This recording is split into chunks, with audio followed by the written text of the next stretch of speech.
সাতক্ষীরার এমপি সাহেব দেখলেন বয়স হয়ে গেছে ৭৫, এরপরেও তরুণী নিয়ে হোটেল চলে গেছে। এখন বলতেছে আমার বউ, ভালো কথা, বউ নিয়ে হোটেলে কেন? বউ থাকবে ঘরে, বিয়ে করছে ভালো কথা, বিয়ে নিয়ে কারো কোনো আপত্তি নাই, কিন্তু আপনার যে কার্যক্রম, চাল চলন, ওঠা বসা, চলাফেরা দেখে পুরো জাতি হতাশ হয়ে গেছে। বাংলাদেশ জামাত ইসলামকে ধন্যবাদ যে তাকে দল থেকে বহিষ্কার করেছেন। বাংলাদেশের ইতিহাসে এই প্রথম কোন এমপি যদি এই কাজ করতো, বিগত বছরে অনেক এমপির ভিডিও ভাইরাল হয়ে গেছে, কোন দল ওই এমপি থাকা অবস্থায় বহিষ্কার করার সাহস পায় না, কিন্তু বাংলাদেশ জামাত ইসলাম। আমির জামাত বলেন অন্যায় আর জামাত ইসলাম একসাথে চলতে পারে না। যে অন্যায় করবে, অপরাধ করবে, সে এমপি হোক, মন্ত্রী হোক, আর জামাতের আমির হোক, তারও ছাড় হবে না। কথা বলে ঠিক?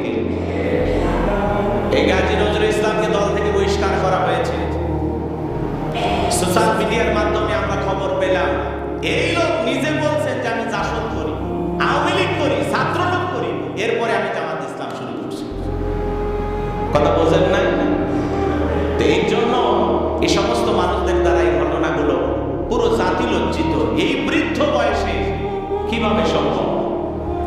18 বছর 16 বছরের তরুণী নিয়ে গেছেন।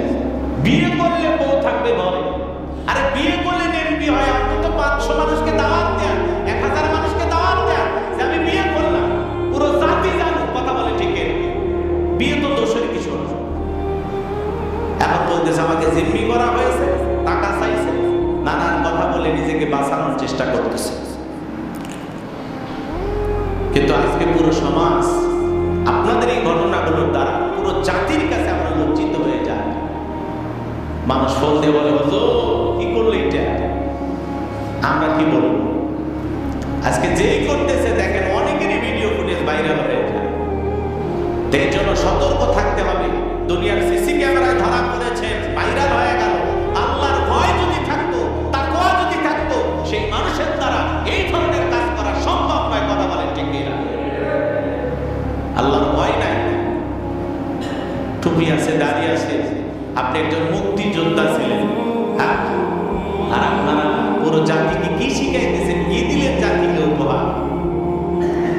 লজ্জায় পুরো জাতির সামনে আমরা লজ্জিত। এই জন্য যে অপরাধ করেছে তার শাস্তি হওয়া দরকার। কথা বলে ঠিক না?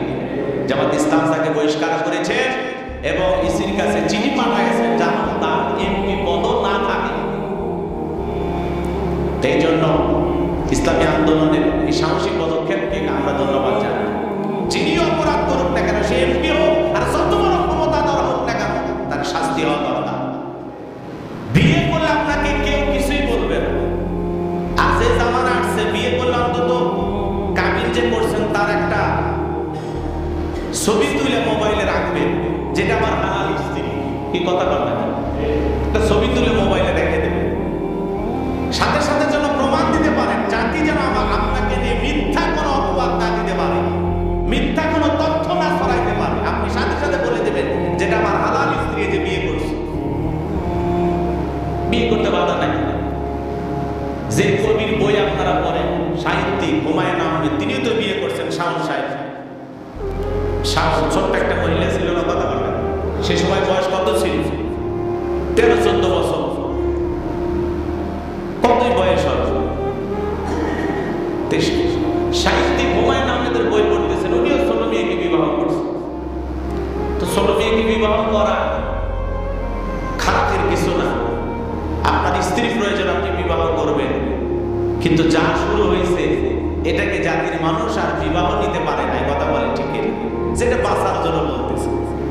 আল্লাহ যেন ওই সমস্ত মানুষদের হাত থেকে এই পুরো জাতিকে হেফাজত করেন। জোরে বলেন আমি। আপনাদের কাছ থেকে মানুষ শিখবে, কিন্তু আপনাদের চরিত্র যদি এত নিকৃষ্ট হয়, আপনারা পুরো জাতিকে কোনো কিছু আর উপহার দিতে পারবেন না। কথা বলেন ঠিক না? এখন ফাঁসানো হোক আর পাতানো হোক আর যাই হোক, যা করবে ভাবিয়া চিন্তা করা লাগে। কথায় আছে, ভাবিয়া করিও কাজ, করিও ভাবিও না। পুরো জাতির সামনে রাখাতে চুবানি খাবেন আর নিজেকে বাঁচানোর জন্য বলবেন আমার দ্বিতীয় স্ত্রী। এটা আপনার আগেই বলা উচিত ছিল। বিবাহ করেছেন বলে দেন আমার 2টা বউ, 3টা বউ, পুরো জাতি জানুক। সমস্যা একাধিক বিবাহ করা আল্লাহ রাব্বুল আলামিন জায়েজ করে